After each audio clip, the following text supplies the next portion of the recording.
आज हम अपना नया टॉपिक शुरू करेंगे, that is enzyme biotechnology method of enzyme immobilization and application. इसके पहले का जो भी टॉपिक है वो आप लोग को प्लेलिस्ट में मिल जाएगा और इसका जो नोट्स है वो आपको पीडीएफ फॉर्म में डिस्क्रिप्शन में मिल जाएगा। एंजाइम के बारे में पहले अगर हम लोग जानते हैं एंजाइम क्या होता है। Enzyme are the protein that help to speed up the chemical reaction in our body. Enzyme एक तरह का प्रोटीन होता है, बॉडी में प्रेजेंट रहता है, जो बॉडी में जो भी केमिकल रिएक्शन हो रही होती है उसको स्पीड अप करने में मदद करता है। अगर हम लोग केमिस्ट्री के हिसाब से देख लें तो अगर केमिस्ट्री में ये कोई केमिकल है, ये भी कोई दूसरा केमिकल है, अगर इन दोनों के बीच कोई रिएक्शन होता है तो हम लोग को प्रोडक्ट मिलता है। अगर उसी रिएक्शन में हम लोग एक कैटेलिस्ट डाल दें तो वो इन दोनों के रेट ऑफ रिएक्शन को, यानी इन दोनों के स्पीड ऑफ रिएक्शन को बढ़ा देगा और प्रोडक्ट जल्दी से फॉर्म करवाएगा। वही होता है कैटेलिस्ट। इसी तरह एंजाइम वर्क करता है बॉडी में। जब दो केमिकल रिएक्शन बॉडी में हो रही होती है तो एंजाइम आके उसको स्पीड अप करवा देता है, उसी को हम लोग एंजाइम बोलते हैं। Enzyme are protein that help to speed up the chemical reaction in our body. वो स्पीड अप करवाता है। Enzyme act as catalyst in our body to increase the rate of chemical reaction. मतलब enzyme catalyst की तरह act करता है in our body to increase the rate of chemical reaction के rate को बढ़ाने के लिए। In our body there are group of protein, मतलब शरीर में ग्रुप ऑफ प्रोटीन रहती है कॉल्ड एंजाइम, जिसको हम लोग एंजाइम बोलते हैं। उस एंजाइम पे एक एक्टिव साइट होता है जो यहाँ डार्क में बना है। ये इसका एक्टिव साइट है जिस पे सबस्ट्रेट आके जुड़ता है और फिर रिएक्शन तेज होने लगती है। तो अब यहाँ आगे हम लोग पढ़ेंगे। यहाँ पे एक्टिव साइट है। In our body there are group of protein called enzyme. Body में ग्रुप ऑफ प्रोटीन रहता है जिसको हम लोग एंजाइम बोलते हैं, और विथ एन एक्टिव साइट, यानी उस पर एक एक्टिव साइट रहता है। And there are also present group of substrate, मतलब ग्रुप ऑफ सबस्ट्रेट, इस तरह का सबस्ट्रेट रहता है। ये तो बस ऐसे समझाने के लिए बना है, लेकिन सबस्ट्रेट रहता है which will attach to enzyme from the binding site, यानी ये अपने बाइंडिंग साइट पे ये एक्टिव साइट पे इसके एक्टिव साइट पे जाके अटैच होता है और फिर फर्दर रिएक्शन होता है। When the substrate attach to the enzyme, मतलब जब सबस्ट्रेट एंजाइम पे अटैच होता है, दे फॉर्म अ कॉम्प्लेक्स, एक कॉम्प्लेक्स बनता है। उस कॉम्प्लेक्स को हम लोग बोलते हैं एंजाइम सबस्ट्रेट कॉम्प्लेक्स। यानी ये एंजाइम था, ये सबस्ट्रेट था, इन दोनों के कॉम्प्लेक्स को हम लोग बोलेंगे एंजाइम सबस्ट्रेट कॉम्प्लेक्स।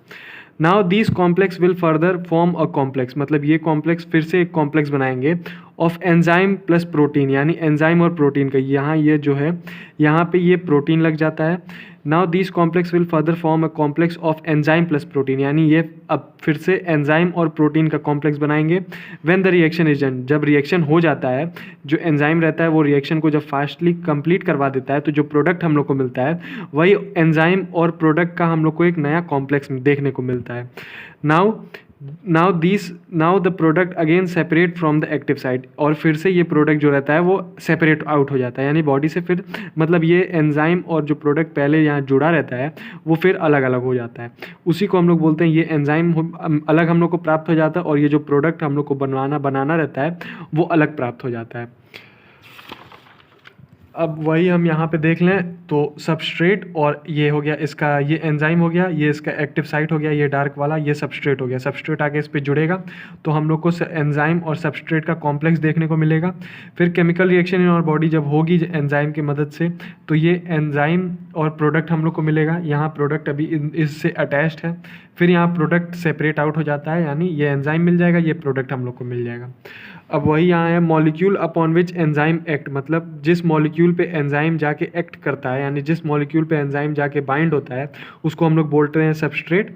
अब यहाँ पे सबस्ट्रेट पे ही एंजाइम एक्ट हो रहा था, ये एंजाइम है, ये सबस्ट्रेट है, इसी पे एंजाइम जाके बाइंड हो रहा था, इसीलिए इसको बोलते हैं सबस्ट्रेट। वही है यहाँ। फिर further enzyme convert the substrate into, मतलब एंजाइम फर्दर कन्वर्ट करता है सबस्ट्रेट को प्रोडक्ट में, यानी जैसे यहाँ कन्वर्ट कर रहा था एंजाइम और सबस्ट्रेट का यहाँ कॉम्प्लेक्स बन रहा था। इसके बाद फिर ये केमिकल रिएक्शन होने के बाद एंजाइम और प्रोडक्ट बन जाता है, यानी जो सबस्ट्रेट रहता है वो प्रोडक्ट के फॉर्म में आ जाता है।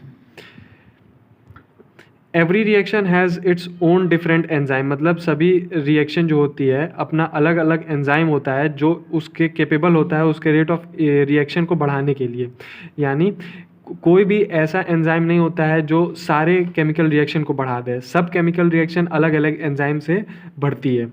Every reaction has its own different enzyme, मतलब सभी रिएक्शन के पास अपना खुद का डिफरेंट एंजाइम होता है which is capable of increasing the rate of reaction, जो केपेबल होता है रेट ऑफ रिएक्शन को इंक्रीज करने में। अब हम लोग एंजाइम बायोटेक्नोलॉजी देख लें। Enzyme biotechnology is defined as modification of enzyme structure, यानी एंजाइम बायोटेक्नोलॉजी के हम लोग इस तरह डिफाइन कर सकते हैं। मॉडिफिकेशन ऑफ एंजाइम, जब हम लोग किसी भी एंजाइम को मॉडिफाई करते हैं, उसके मॉडिफिकेशन ऑफ एंजाइम स्ट्रक्चर, यानी एंजाइम के स्ट्रक्चर को अगर हम लोग मॉडिफाई करेंगे और इट्स कैटालिटिक फंक्शन या उसके कैटालिटिक फंक्शन को अगर हम लोग मॉडिफाई करेंगे so that enzyme can be used widely, ताकि एंजाइम जो है वो वाइडली यूज्ड हो सके, यानी बहुत ज़्यादा से ज़्यादा यूज़ हो सके। तो वही है एंजाइम बायोटेक्नोलॉजी। क्या होता है? Enzyme biotechnology is defined as, इसको हम लोग इस तरह डिफाइन करते हैं, जब हम लोग मॉडिफिकेशन करते हैं एंजाइम के स्ट्रक्चर में या उसके कैटालिटिक फंक्शन में, ताकि वो एंजाइम वाइडली यूज़ हो सके, यानी बहुत ज़्यादा से ज़्यादा यूज़ हो सके, उसी को एंजाइम बायोटेक्नोलॉजी बोलते हैं। Use of enzyme biotechnology, enzyme are used in development of medicine, मतलब एंजाइम बायोटेक्नोलॉजी जो होता है उससे हम लोग एंजाइम अधिक से अधिक बनाते हैं ताकि उससे हम लोग मेडिसिन डेवलप कर सकें, न अधिक से अधिक मेडिसिन डेवलप कर सकें। Enzyme are used in diagnosis disease, यानी एंजाइम की मदद से, एंजाइम बायोटेक्नोलॉजी की मदद से हम लोग डिफरेंट डिजीज़ का डायग्नोसिस भी करते हैं। अब हम पढ़ेंगे अपना एंजाइम इमोबिलाइजेशन। इसमें हम लोग क्या पढ़ेंगे? अभी तक जो हम लोग पढ़ रहे थे उसमें जो एंजाइम होता है वो मूव होके जाता है सबस्ट्रेट के पास, यानी एंजाइम जाएगा सबस्ट्रेट को खोजता हुआ और फिर सबस्ट्रेट इस पे अटैच होगा, यानी एंजाइम इसमें मूव हो रहा था। और वहीं इमोबिलाइजेशन का मतलब होता है नो मूवमेंट। एंजाइम का मतलब तो वही बायोलॉजिकल कैटलिस्ट जो जाके रेट ऑफ रिएक्शन को इंक्रीज कर दे, और इमोबिलाइजेशन का मतलब होता है कि उसमें कोई मूवमेंट नहीं हो रहा है। When the movement of enzyme is stopped, यानी जब एंजाइम का मूवमेंट स्टॉप हो जाता है, it is called as enzyme immobilization, तब हम लोग उसको एंजाइम इमोबिलाइजेशन बोलते हैं। अब अगर हम लोग इसका डेफिनेशन देख लें तो enzyme immobilization is defined as process of confining, restricting, stopping the enzyme molecule to solid support, यानी कोई भी solid support दे के अगर हम लोग एंजाइम को रोक दे रहे हैं, restrict कर दे रहे हैं, रोक दे रहे हैं, तो solid support over which substrate is passed, और उस पर हम लोग substrate को पास करवा रहे हैं, यानी एंजाइम को हम लोग solid support दे के रोक दे रहे हैं, यहाँ solid support से ये एंजाइम रुका हुआ है और substrate इस पे से पास हो रहा है, तो जो substrate रहेगा वो एंजाइम पे जाके बाइंड हो जाएगा, फिर वो अपना फंक्शन वैसे ही शो करने लगेगा। लेकिन यहाँ अंतर यही रहेगा कि हम लोग एंजाइम को सॉलिड सपोर्ट देके रोक रहे हैं, तो वही है which the substrate is passed and are further converted to product, और वही है फिर उसी तरह फर्दर प्रोडक्ट में कन्वर्ट हो रहा है, इसी को एंजाइम इमोबिलाइजेशन बोलते हैं। अब हम लोग नीड देख लें, need of enzyme immobilization, it increase the functional efficiency of enzyme, यानी ये फंक्शनल इफिशियंसी, ये इफिशियंसी ऑफ एंजाइम को काम करने की क्षमता को ये बढ़ा देता है। It get protected from the degradation, ये प्रोटेक्ट रखता है उसको ख़राब होने से ताकि वो डिग्रेड ना हो। Reverse of enzyme is possible, it improve process control, यानी ये कंट्रोल करता है प्रोसेस को। एनहेंस स्टेबिलिटी को बढ़ाता है। कॉस्ट इफिशियंसी, मतलब सस्ता होता है। Less change in contamination of product, यानी प्रोडक्ट का कंटेमिनेशन, यानी उसका बेकार होना कम चांस होता है कि वो बेकार हो product.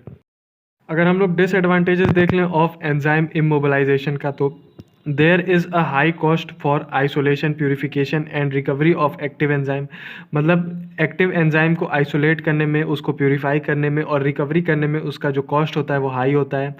The use of enzyme immobilization in industrial application are limited, यानी कम से कम यूज़ उसका कर सकते हैं एंजाइम इमोबिलाइजेशन का इंडस्ट्रियल में। There are some loss of catalytic activity in some enzyme, यानी जो एंजाइम का कैटेलिटिक एक्टिविटी होता है कि वो उसके रेट ऑफ रिएक्शन को बढ़ा देगा, स्पीड अप कर देगा, उसमें कभी कभी हम लोग को लॉस देखने को, यानी कभी कभी हम लोग को उसके लॉस देखने को मिलता है, उसका एनर्जी कभी कभी हम लोग को कम देखने को मिलता है। There are some enzyme which become unstable, कोई एंजाइम जो होता है एंजाइम इमोबिलाइजेशन के द्वारा अनस्टेबल हो जाता है। अब हम लोग यहाँ कैरियर और सॉलिड सपोर्ट के बारे में जान लें, जिस पे एंजाइम जाके अटैच रहता है ताकि वो इमोबिलाइज रहे, यानी ताकि वो हिले डुले ना, जिस पे जाके एंजाइम चिपका हुआ रहता है। The material through which the enzyme is attach, वो material through which enzyme is attach, मतलब जिस मटेरियल पे एंजाइम अटैच रहता है, which does not allow it to move, यानी वो उसको मूव करने नहीं देता है। अब हम लोग देख लें किस किस मटेरियल पे अटैच रहता है वो, तो उसमें आ जाएगा इनऑर्गेनिक कैरियर। इनऑर्गेनिक कैरियर में porous glass, silica, mineral material, clay, organic natural carrier में आ जाएगा सेलुलोज डेरिवेटिव, पॉलीसेकेराइड्स, अब इसमें एग्रोज हो जाएगा, फिर स्टार्च हो जाएगा। ऑर्गेनिक सिंथेटिक कैरियर में आ जाएगा पॉलीस्टिरीन। फिर अब हम लोग इसका आइडियल प्रॉपर्टी देख सकें कि वो किस प्रॉपर्टी का होना चाहिए, वो जो सॉलिड सपोर्ट हम लोग उसको देते हैं एंजाइम को। इट शुड बी इनर्ट होना चाहिए। It should be physically stable and strong, यानी वो फिजिकली स्टेबल होना चाहिए और स्ट्रॉन्ग होना चाहिए। It should be cost effectively, यानी वो थोड़ा सस्ता होना चाहिए। It help to give the product more, यानी वो जो प्रोडक्ट बन रहा है वो अधिक से अधिक दिलवाए, यही उसका प्रॉपर्टी होना चाहिए। जो कैरियर रहता है या जो सॉलिड सपोर्ट रहता है हम लोग एंजाइम को देते हैं ताकि वो मूव ना हो सके। अगर हम लोग मेथड ऑफ एंजाइम इमोबिलाइजेशन देख लें जो कि सिलेबस में दिया हुआ है, there are 2 type of enzyme immobilization, यानी इसको 2 टाइप में डिवाइड किया गया है, फिजिकल मेथड और केमिकल मेथड। फिजिकल मेथड में आ जाएगा एड्जॉर्प्शन, इंट्रैपमेंट यानी उसको इंट्रैप करना, किसी चीज़ को अपने ट्रैप में कर लेना, इनकैप्सुलेशन। केमिकल मेथड में आता है कोवेलेंट बॉन्डिंग, क्रॉस लिंकिंग। अब एक एक करके हम लोग इसके बारे में जान लें। तो फिजिकल मेथड में पहला है adsorption, oldest and simplest method of enzyme immobilization, यानी ये ओल्डेस्ट और सबसे पुराना और सबसे आसान मेथड होता है एंजाइम इमोबिलाइजेशन का। It is a process of physical binding of the enzyme on the surface of support, यानी ये इस प्रोसेस के अंदर जो हम लोग बाइंड करते हैं, यानी जो भी सपोर्ट हम लोग देते हैं उससे हम लोग फिजिकली एंजाइम को बाइंड कर देते हैं।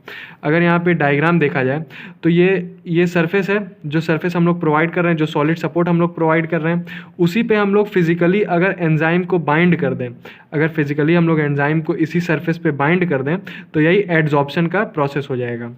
वही यहाँ लिखा हुआ है it is a process of physically binding, यानी उसको हम लोग फिजिकली बाइंड कर देते हैं ऑफ द एंजाइम, मतलब एंजाइम को हम लोग बाइंड कर देते हैं on the surface of support के सरफेस पे हम लोग उसको फिजिकली बाइंड कर देते हैं। The enzyme get adsorb to the external surface of support, यानी यहाँ AD होगा, एड्जॉर्ब होगा। The enzyme get adsorb to the external surface of support, जो एंजाइम रहता है वो एक्सटर्नल सरफेस, जो ये एक्सटर्नल सरफेस था, ये एक्सटर्नल सरफेस था, इस पे जाके एड्जॉर्ब हो जाता है, जिसके बाद उसमें से वो सबस्ट्रेट जो होता है, सबस्ट्रेट फिर फर्दर पास हम लोग करवाते हैं और सबस्ट्रेट इस पे एंजाइम पे जाके अटैच होता है और प्रोडक्ट हम लोग को मिलता है। तो जो एंजाइम होता है वो तो बस सरफेस पे जाके एड्जॉर्ब हो जाता है। जो सपोर्ट हम लोग देते हैं वो किसका बना होना चाहिए, द सपोर्ट शुड बी, जो सपोर्ट हम लोग देते हैं वो किसका बना होना चाहिए, मिनरल, अगर हम लोग मिनरल्स वो दे रहे हैं तो एल्युमिनियम ऑक्साइड क्ले का होना चाहिए, अगर ऑर्गेनिक दे रहे हैं तो स्टार्च का होना चाहिए। Where the enzyme get attach, मतलब जिस पे एंजाइम जुड़ा रहता है। In this process weak bonding force such as hydrogen bond, ionic interaction, van der Waals force etcetera help to bind the enzyme and support. मतलब कौन सा इसमें जो होता है वीक बॉन्डिंग फोर्स, मतलब जो वीक बॉन्डिंग फोर्स होता है जैसे कि हाइड्रोजन बॉन्डिंग, आयनिक इंट्रैक्शन, वंडरवॉल फोर्स, ये सब वीक बॉन्ड होता है, यानी ये आसानी से टूट जाता है अगर हम लोग हीट या कोई भी एक्सटर्नल फोर्स अप्लाई उस पर करें तो ये हेल्प करता है, मतलब इसी से बाइंड रहता है एंजाइम और सपोर्ट, यानी जो एंजाइम और सपोर्ट बाइंड है वो इसी फोर्स से, वीक बाइंडिंग फोर्स से ही सब बाइंड रहता है। अगर हम लोग इसका मेथड देख लें, मेथड ऑफ एड्जॉर्प्शन, पहला मेथड आएगा static process. Immobilization of enzyme is done by bringing the carrier to the enzyme solution, यानी इन मोबिलाइजेशन ऑफ एंजाइम हम लोग कैसे करवाते हैं, अगर मान लीजिए हम लोग किसी सरफेस पे उसको बाइंड करवा दिए, is done by bringing the carrier, यानी जो कैरियर सबस्ट्रेट रहता है टू द एंजाइम, सबस्ट्रेट को हम लोग एंजाइम के पास ले आते हैं, एंजाइम सॉल्यूशन के पास ले आते हैं, and allowed them to have contact, और उसको ऐसा करवाते हैं कि वो एक दूसरे से कांटेक्ट हो, यानी जो कैरियर रहता है या जो सबस्ट्रेट रहता है उसको हम लोग एंजाइम सॉल्यूशन के पास ले आते हैं और उन दोनों में कांटेक्ट करवाते हैं, यानी उन दोनों को एक दूसरे से अटैच यानी टच करवाते हैं या कांटेक्ट, उन दोनों के बीच में कांटेक्ट करवाते हैं। इससे वो होता है steering process is not allowed, यानी यहाँ जो मिक्सिंग का प्रोसेस होता है, जो हम लोग स्टेयर करते हैं, जो हम लोग अपने हाथ से ऐसे मिलाते हैं, वो प्रोसेस इसमें अलाउड नहीं रहता है स्टैटिक प्रोसेस में। और डायनेमिक बाथ प्रोसेस में क्या होता है, immobilization of enzyme is done by bringing the carrier into enzyme solution and then are mixed by stirring process, यानी इसमें भी वही होता है, जो कैरियर रहता है वो एंजाइम सॉल्यूशन से उससे हम लोग कांटेक्ट करवाते हैं, लेकिन इसमें हम लोग मिक्सिंग का प्रोसेस अप्लाई करते हैं। फिर तीसरा पॉइंट है थर्ड पॉइंट जो है रिएक्टर लोडिंग प्रोसेस। इसमें क्या होता है, the carrier are placed into the reactor, जो कैरियर या जो सबस्ट्रेट होता है वो रिएक्टर में हम लोग डाल देते हैं पहले, and further the enzyme solution are also placed in it, और उसके बाद जो एंजाइम सॉल्यूशन रहता है उसको भी हम लोग उसी रिएक्टर में डाल देते हैं। It reactor help to make the enzyme immobilization, और जो रिएक्टर होता है वो एंजाइम इमोबिलाइजेशन बना देता है by attaching both the carrier as well as enzyme, मतलब वो अंदर अंदर ही रिएक्टर अपने अंदर ही कैरियर और एंजाइम को एक दूसरे से अटैच करवाता है और एंजाइम को इमोबिलाइजेशन उसका करवा देता है या इमोबिलाइजेशन बना देता है। नेक्स्ट पॉइंट जो है फोर्थ है वो electrode position process.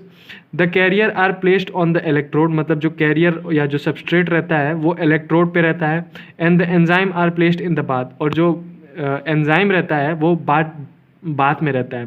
When the current is applied, यानी जब करंट हम लोग अप्लाई करते हैं, यानी जब करंट हम लोग उस पर देते हैं, द एंजाइम माइग्रेट, यानी जो एंजाइम रहता है वो माइग्रेट होता है एंड मूव टू कैरियर, और कैरियर के पास मूव फ्लो होता है एंड गेट अटैच, और उस पर जाके अटैच हो जाता है।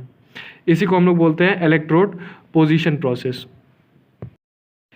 अगर हम लोग एडवांटेजेस और डिसएडवांटेजेस देखें ऑफ एड्जॉर्प्शन का, तो एडवांटेजेस में देखें हम लोग सिंपलेस्ट एंड इकोनॉमिकल, यानी वो आसान रहता है और सस्ता रहता है। Limited loss of activity seen, यानी कम से कम लॉस दिखता है उसका एक्टिविटी का, यानी एंजाइम का कम से कम लॉस देखने को मिलता है। कैन बी रिसाइकिल्ड, उसको बार बार रिसाइकिल करके यूज़ भी हम लोग कर सकते हैं। मिनिमम स्टेप इन्वॉल्व, यानी कम से कम स्टेप भी इन्वॉल्व रहता है इसको करवाने के लिए। डिसएडवांटेजेस अगर हम लोग देख लें, लो सरफेस एरिया ऑफ बाइंडिंग, जो सरफेस एरिया रहता है वो बहुत कम रहता है बाइंडिंग के लिए। स्लो मेथड, इसका जो मेथड होता है वो स्लो होता है। रिस्क ऑफ माइक्रोबियल अटैक जो रहता है वो हाई रहता है, यानी माइक्रोब किसी पे अटैक ना कर दे, इसका रिस्क उसमें अधिक से अधिक रहता है। Risk of loss of biological activity of enzyme, जो loss of biological activity of enzyme देखने को मिलता है वो भी कभी कभी हाई देखने को मिलता है। नेक्स्ट जो बी पॉइंट है अगर उसके बारे में हम लोग देख लें, इनट्रैपमेंट, तो इसमें क्या होता है, इसमें अगर हम लोग देखें तो ये जो एंजाइम रहता है वो ट्रैप में फंस जाता है, यानी जो एंजाइम होता है ये ट्रैप में आके फंस जाता है, लेकिन जो सबस्ट्रेट रहता है वो ट्रैप में नहीं फंसता है, इसीलिए इसको हम लोग इनट्रैपमेंट मेथड से जानते हैं। In this process the enzyme और the cell are not directly attach to the support, यानी वो सपोर्ट से जुड़ा नहीं रहता है directly, but the simply trapped inside the polymerase matrix, लेकिन वो ट्रैप हो जाता है, यानी उसमें फंस जाता है पॉलीमरेज मैट्रिक्स में वो जाके एंजाइम सिंपली फंस जाता है। ये इसमें हम लोग सपोर्ट नहीं देते हैं, ट्रैप में फंसने की वजह से वो इधर उधर जा नहीं पाता है, इसीलिए वो इमोबिलाइजेशन कहलाता है। The enzyme are generally get trapped within the suitable gel और फाइबर्स, यानी जो एंजाइम रहता है वो जनरली मतलब अधिक से अधिक जो ट्रैप होता है वो जेल पे और फाइबर्स पे जाके ट्रैप हो जाता है।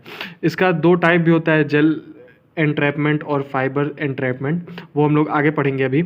In this process the size of the carrier matrix should be such, मतलब इसमें बोल रहा है जो साइज होना चाहिए कैरियर मैट्रिक्स का या जो जिससे वो ट्रैप कर रहा है, should be such so that it may trap only enzyme, ताकि वो बस एंजाइम को अपने अंदर ट्रैप कर सके, बट अलाउ सबस्ट्रेट और product to pass through it, यानी सबस्ट्रेट या और जो प्रोडक्ट है वो इससे आसानी से बाहर निकल सके, इसमें से आ जा सके, लेकिन जो एंजाइम होता है केवल वही इसके अंदर रुक सके।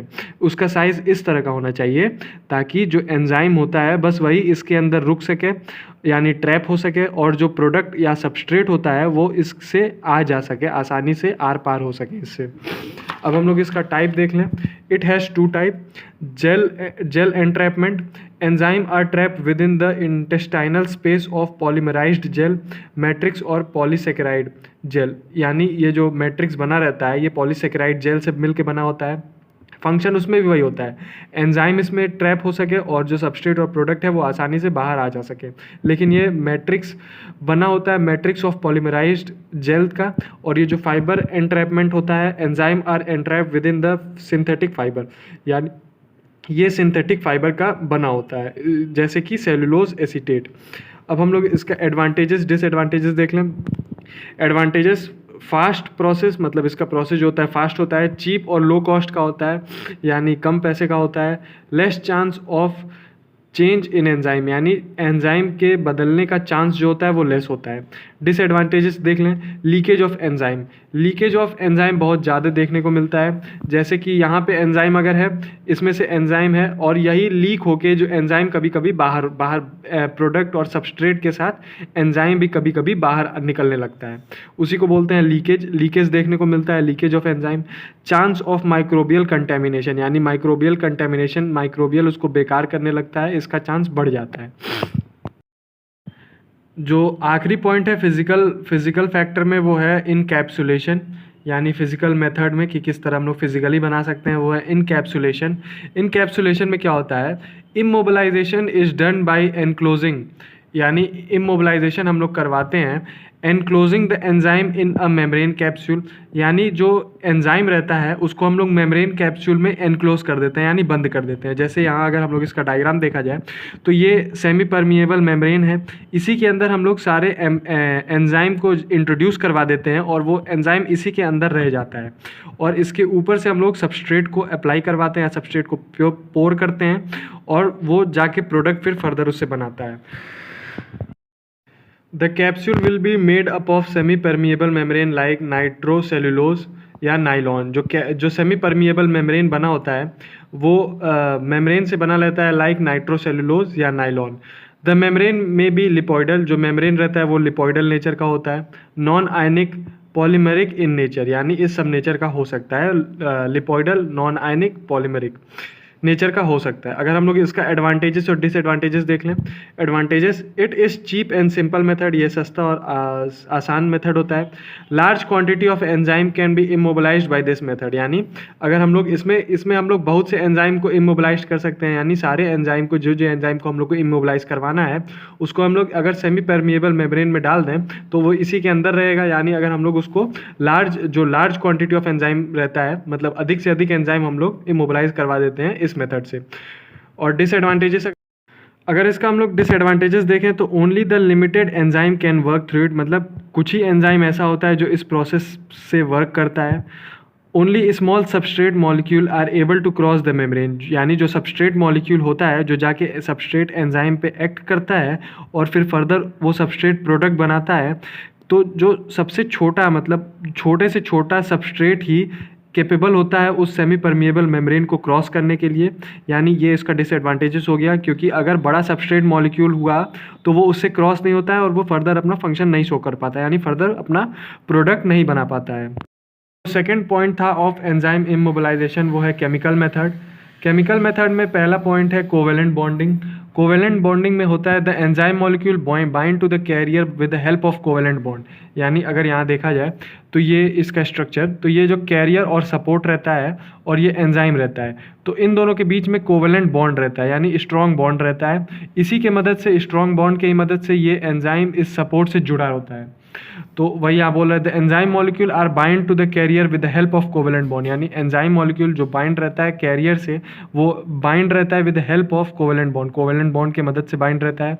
The functional group that may take part in binding are, मतलब जो फंक्शनल ग्रुप जो टेक पार्ट, मतलब जो पार्ट लेता है बाइंडिंग में, वो होता है amino group, hydroxyl group, carboxylic group etcetera. ये फंक्शनल ग्रुप एक्ट करते हैं, मदद करते हैं बाइंडिंग के लिए। The bond form between enzyme and support must follow two character, मतलब जो बॉन्ड फॉर्म होता है एंजाइम और सपोर्ट के बीच में, जो ये एंजाइम है ये सपोर्ट है, इन दोनों के बीच में जो बॉन्ड फॉर्म होता है उसके पास दो कैरेक्टर होना चाहिए। They should be not lose of enzymatic activity, यानी वो लूज नहीं होना चाहिए, यानी उसका एंजाइमेटिक एक्टिविटी, उसके जो एंजाइम की एक्टिविटी है वो कम नहीं होनी चाहिए। Active site of enzyme must not get affected by such interaction, मतलब जो एक्टिव साइट रहता है एंजाइम पे, जिस पे जाके सबस्ट्रेट बाइंड होता है, एक्टिव साइट जो हम लोग आगे पढ़े थे जिस पे सबस्ट्रेट बाइंड होता है, उसका इफेक्ट, उसका जैसे must not get affected by such interaction, मानी जब इंटरेक्शन होगा कोवेलेंट बॉन्ड से तो उस पर कोई इफेक्ट नहीं पड़ना चाहिए, यानी वो जैसे था पहले वैसे ही वो रहे। अगर हम लोग इसका एडवांटेजेस और डिसएडवांटेजेस देख लें, no leakage of enzyme is observe due to strong bonding force between enzyme and carrier, मतलब कोई भी लीकेज इसमें देखने को नहीं मिलता है क्योंकि उसका बाइंडिंग फोर्स जो रहता है वो स्ट्रॉन्ग रहता है। कंपेरेटिवली सिंपल मेथड यानी आसान मेथड होता है। और डिसएडवांटेजेस अगर देखा जाए, change in structure of enzyme में कॉज लॉस ऑफ एक्टिविटी। अगर स्ट्रक्चर ऑफ एंजाइम बदल रहा है तो जब स्ट्रक्चर ऑफ एंजाइम बदल जाता है तो लॉस ऑफ एक्टिविटी हम लोग को देखने को मिलता है। अगर हम लोग केमिकल मेथड में दूसरा पॉइंट देख लें, वो होता है क्रॉस लिंकिंग। इसमें क्या होता है, in this method cross linking of enzyme molecule are seen. मतलब हम लोग को इसमें क्रॉस लिंकिंग देखने को मिलता है बिटवीन एंजाइम मॉलिक्यूल के बीच में हम लोग को क्रॉस लिंकिंग देखने को मिलता है। Cross link are seen between enzyme molecule. The solid support और the matrix support are not required, यानी जो सॉलिड सपोर्ट हम लोग को पहले रिक्वायर हो रहा था वो उसकी ज़रूरत नहीं होती है। ये आपस में ही अपना कॉम्प्लेक्स फॉर्म कर लेते हैं।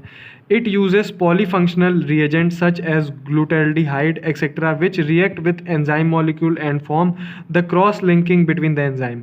यानी ये यूज़ करता है polyfunctional reagent such as glutaraldehyde which react with enzyme, यानी ये पॉलीफंक्शनल रिएजेंट रिएक्ट करता है एंजाइम के साथ, एंजाइम मॉलिक्यूल के साथ, and form the cross linking between enzyme. जैसे यहाँ बहुत सारी एंजाइम है, यहाँ पॉलीफंक्शनल रिएजेंट यूज़ हो रहा है जैसे ग्लूटाल्डिहाइड।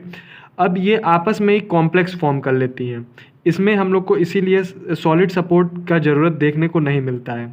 यही होता है क्रॉस लिंकिंग। अगर इसका हम लोग एडवांटेजेस देख लें, ये चीप एंड सिंपल मेथड होता है, चीप होता है और आसानी से होता है। वाइडली यूज्ड इन कॉमर्शियल प्रिपरेशन, मतलब कॉमर्शियल प्रिपरेशन के लिए बहुत ज़्यादा से ज़्यादा यूज़ होता है। हाईली स्टेबल, यानी अधिक हाईली स्टेबल होता है। डिसएडवांटेजेस देख लें, क्रॉस लिंकिंग में cause significant change in the active site, यानी क्रॉस लिंकिंग जो होता है वो चेंज करता है, कभी कभी चेंज करता है एट एक्टिव साइट, यानी जो उसका एक्टिव साइट था जिस पे जाके सबस्ट्रेट बाइंड होता है उस पर कभी कभी चेंज कर देता है। Polyfunctional group can change the nature of enzyme, जो पॉलीफंक्शनल ग्रुप होता है वो कभी कभी एंजाइम के नेचर को भी बदल देता है। अगर हम लोग इसका ओवरऑल व्यू देख लें, एंजाइम इमोबिलाइजेशन किस किस तरीके से हो सकता है, तो ये एड्जॉर्प्शन, इनट्रैपमेंट और इनकैप्सुलेशन, ये तीनों तो फिजिकल मेथड है। कोवेलेंट बॉन्ड और क्रॉस लिंकिंग ये केमिकल बॉन्ड है। एड्जॉर्प्शन में क्या होता था, ये कैरियर या जो सपोर्ट रहता था उस पे जाके एंजाइम एड्जॉर्ब हो जाता था।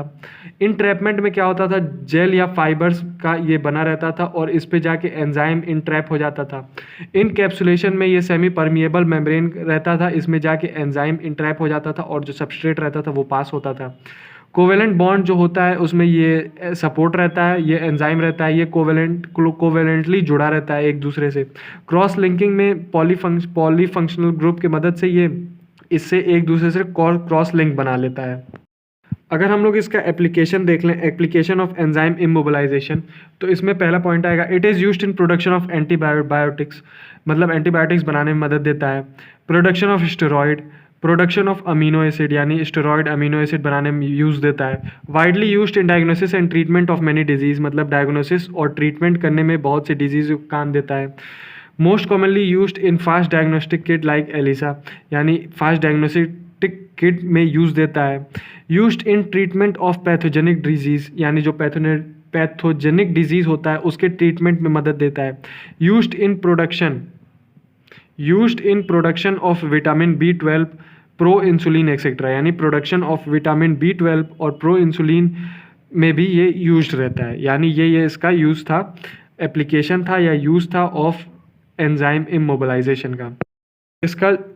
इसका जो हैंड रिटन नोट्स रहेगा वो आपको PDF में डिस्क्रिप्शन में मिल जाएगा।